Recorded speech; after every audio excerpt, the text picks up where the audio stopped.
What's up, bots? What's the word, man? What's good with you, player? I appreciate you for hopping on this episode of Knomsayin. Yes, sir. All right, super producer, man. Works with the likes of Zero, Kirko Bangs, My, Slim Thug, and I know the list is way longer, man. Just give me your spiel. Let the people know who super producer bots is. Man, I'm just a little young G out of H Town's North Side. Uh, Grew up doing music, end up, making it a career. I thought I was gonna play football, got injured, quit football and started music. So, been blessed to keep doing this for almost 20, 21 years. So man, just grinding, bro. Wait, high school football, college football? Both. Okay, what's your position? Linebacker. You weren't no good out there. Man, please. I had 17 offers, brother.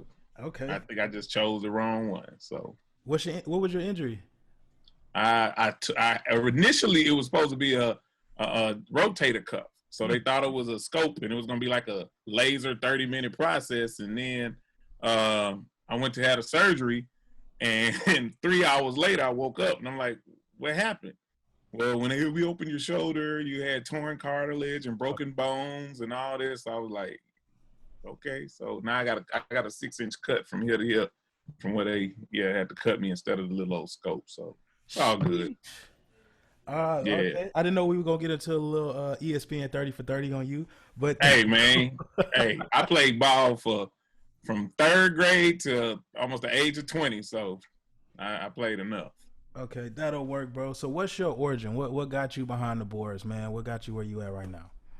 Well, I was born into music, man. My dad was a pretty successful quartet singer. And so I started playing the drums at the age of 3. And like my first gig with him was at the age of 5. So I was playing drums from 5, from 5 until about 18. Then 18, 19, I picked up my first keyboard.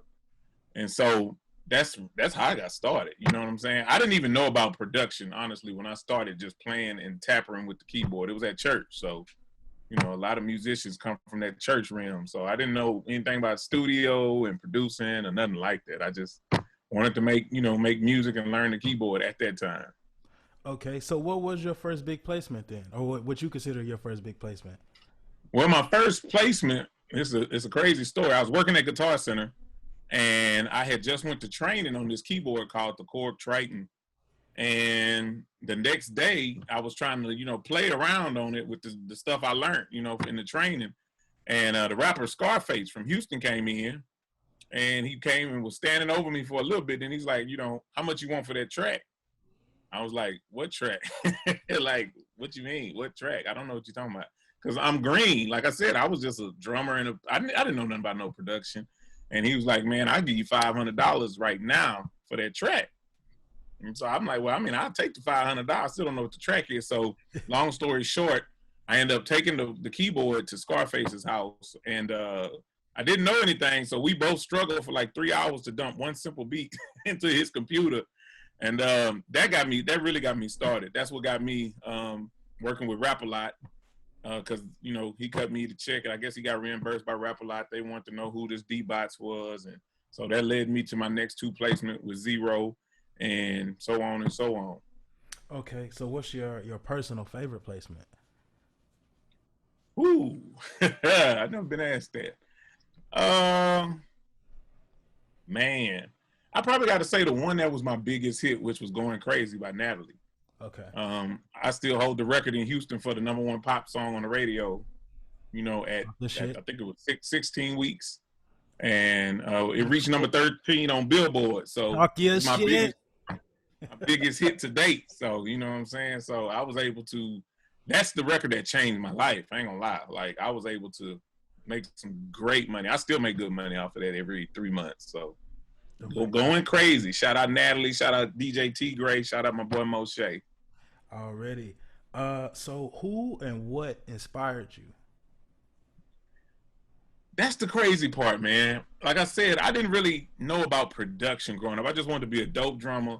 And then once I started playing keys, I just wanted to be a good keyboard player. But once I started producing, I think like one of my idols is definitely Rodney Jerkins, Dark Child. Like just the way he produced just blew my mind away. And then another one of my idols was Scott Storch, and I was able to actually work with Scott Storch for a week in Miami. So got to the dude, I kind of idolized. I got to work with, so it was kind of cool. So I would probably say them two are the top two on my list. Okay. Okay. And as a creative, bro, we obviously know you made it through 2020. COVID tore everybody a new one. How did you manage to keep a solid footing in what you do? But obviously, because you got the back end from that Natalie song. But other than that, how have you kept, you know what I'm saying, afloat over this crazy ass year that we just had? Man, the crazy part is when COVID hit and they put Houston on lockdown, I closed my studio for 3 months. So I was only working from the house, and the only work I was doing was mixing, because I don't have any production equipment at my house, and that's on purpose because kids and life and other stuff. When I get home, I like to chill, so I don't really want to work. But I had to find work during COVID, so I mean, I was still mixing because people with the home studios, you can record at home. Hey, Bottz, I need you to mix and master. So I was still working and doing and working good. So, but I wasn't able to record anybody for 3 months. So that was crazy because I've never went since I started, in the business. I never went 3 months without being at a studio. So that was different. So that kind of affected me because I make a lot of money recording people.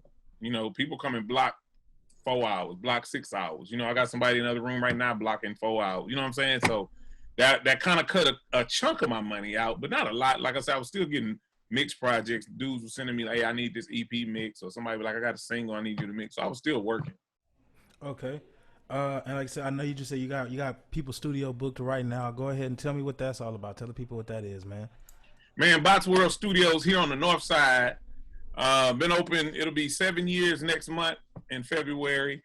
2 recording rooms, 1 live room. We got a lounge if you want to chill. We got a men and women's bathroom. That's key because a lot of bathrooms only unisex, and women get mad and it smell like piss everywhere. So we got a mini kitchen. We got a bar. So if you need to book your time, we got almost $500,000 worth of equipment in here. Nothing but top-notch engineers who've been trained at Full Sail and a DigiDesign and Logic and Fruity Loops and Ableton certified. So if you need your sessions and your mixes done right, come to Bottz World. Already. And go ahead and just because I didn't do it at the beginning, I only gave a handful. But can you just list your musical resume real quick for these people? Whoo. Let me go to my website, bro. I ain't gonna even lie, because I be forgetting. And I ain't trying to it's a lot. When you do 20 years, it's a lot. So we got I'm gonna just use this. What's the website real quick? For the because website is Bottz World Music, BOTTZ. No. Yeah, Bottz World Music. BOTTZ WORLD music.com. Let's see, I'm just gonna do a few. We got Maya, UGK, Kirko Bangs, Devin the Dude, Killer Colleon, Fantasia, Slim Thug, Mike Jones, Natalie, Scarface, Zero, Raheem Devon, Latoya Luckett, Chris Eccles, Brian Angel. I see you over there doing that. Sophia Fresh. I ran out of fingers. Yeah, that's really enough. That's Brendan McKinney, Jesus, Deep, Bianca Acosta, Dokio from Drew Hill. Who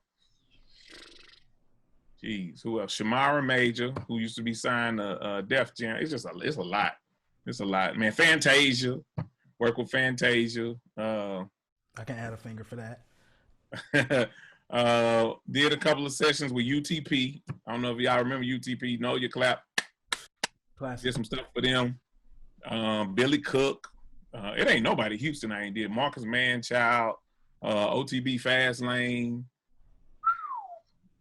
But the list go on. Chameleon, Paul Wall. I did all of them. So it's a lot. Really? I've been blessed to do this like almost 20 years. So already, brother, I appreciate you. Once again, we got super producer Bottz in the mix. Go ahead, give them your social media. Tell them where they can find you, bro. D.Bottz. You can find me on Facebook, which I'm rarely on, as D.Bottz, B-O-T-T-Z.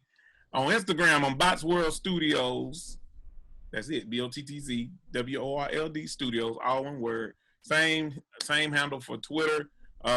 You can hit me on my podcast, Thinking Outside D.Bottz podcast, the number 3 podcast on the Patreon app right now.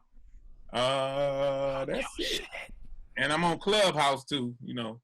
It's how we met. It's crazy. We in the city and we all meeting on Clubhouse. So Clubhouse is I'll let your boy. Let's get that work. Already, like I said, that's another episode of Know What I'm Saying, and we out.